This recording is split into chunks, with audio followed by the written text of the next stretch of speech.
हरे कृष्णा, राधे राधे दोस्तों। स्वागत है आप सभी का आपके अपने यूट्यूब चैनल ग्रंथों के ज्ञान पर। देवशयनी एकादशी का व्रत हमेशा सूर्योदय पर शुरू होता है और अगले दिन सूर्योदय के पश्चात ही समाप्त होता है। एकादशी व्रत का पालन मुख्य तौर पर 24 घंटों के लिए किया जाता है।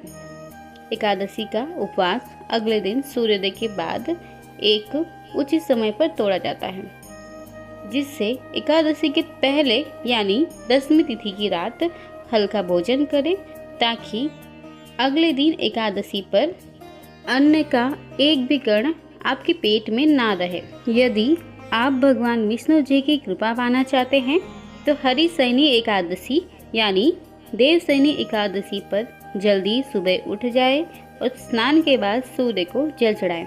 उसके बाद एकादशी के व्रत का संकल्प लें और घर के मंदिर में भगवान नारायण और देवी लक्ष्मी जी का अभिषेक करें। शुरुआत में गणेश पूजन करें, फिर दक्षिणावर्ती शंख में जल भरें और देवी देवताओं को स्नान कराएं। इसके बाद उन्हें पंचामृत और जल से भी स्नान कराएं। भगवान को वस्त्र हार फूल से श्रृंगार करें। कुमकुम, चंदन, अबीर, गुलाल और अन्य पूजन सामग्री अर्पित करें। इस दौरान आप ओम नमो भगवते वासुदेवाय नमः का मंत्र का जाप करते जाएं। इसके बाद कथा पढ़े, तुलसी के साथ गाय के दूध से बनी मिठाई का भोग लगाएं और धूप दीप जलाकर आरती कर लें। अंत में भगवान से अपने पूजा में हुई गलती की क्षमा याचना जरूर करें। पूजा समाप्त होने के बाद प्रसाद को सभी में बांटें और स्वयं भी ग्रहण करें। साथ ही इस दिन ब्राह्मणों को दान जरूर दें। अब जान लेते हैं कि देवशयनी एकादशी के दिन कौन सी गलती भूल से भी ना करें। काफ़ी लोग दोपहर में बिस्तर पर विश्राम करते हैं, लेकिन एकादशी के व्रत के दिन यदि आप उपवास करते हैं तो इस दिन भूल से भी ना सोएं, क्योंकि इस व्रत में तन मन दोनों शुद्ध होना चाहिए। साथ ही ये दिन भगवान विष्णु जी की भक्ति का दिन है। विश्राम करने से व्यक्ति में आलस्य आता है। कहते हैं कि एकादशी के व्रत का संपूर्ण फल तभी मिलता है जब व्यक्ति इस तिथि पर रात्रि जागरण कर श्री हरि का भजन एवं पूजन करता है। ज़्यादातर लोग एकादशी वाले दिन रात्रि काल में सो जाते हैं, जो कि यह गलत माना जाता है। तो आप इस प्रकार की गलती भूल से भी ना करें। इस दिन यदि आपका व्रत गलती से टूट जाए तो क्या करें? यदि किसी कारणवश व्रत भंग हो जाता है तो उनकी उपासना करते हुए क्षमा याचना करें। अपनी भूल सुधारने के लिए सर्वप्रथम स्नान कर स्वच्छ वस्त्र धारण करें। उसके बाद विष्णु जी की मूर्ति का दूध, दही, शहद तथा शक्कर से मिश्रित पंचामृत से अभिषेक करें।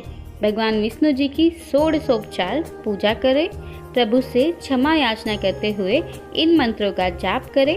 मंत्र आपकी स्क्रीन पर इस प्रकार है।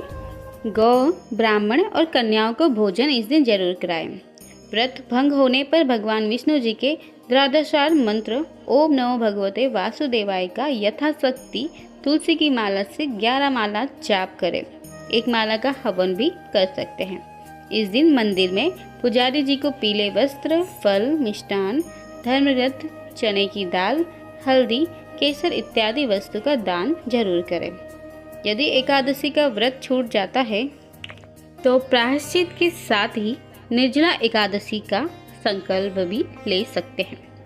निर्जला अर्थात बिना जल और अन्न के रखने वाला एकादशी। अब जान लेते हैं कि एकादशी के दिन किन चीज़ों को खाने से बचना चाहिए। इस व्रत में भैंस एवं बकरी के दूध का सेवन भूल से भी न करें। इस दिन पनीर का सेवन भी न करें, क्योंकि पनीर दूध में नींबू डालकर उसे फाड़कर बनाया जाता है। शास्त्रों के अनुसार देखें तो नींबू, केतु और दूध का संबंध चंद्रमा से माना गया है। यह दोनों ग्रहों में शत्रुता है। ऐसे में पनीर का सेवन करने पर आपको दोष लग सकता है।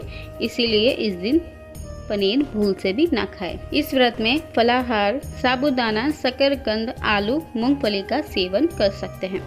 तो दोस्तों, यह रही हमारी देवशयनी एकादशी से जुड़ी कुछ महत्वपूर्ण जानकारी। यदि आपको हमारी यह वीडियो पसंद आई हो तो प्लीज़ हमारे वीडियो को लाइक, शेयर एंड कमेंट करें और हमारे चैनल को सब्सक्राइब करना ना भूलें। धन्यवाद।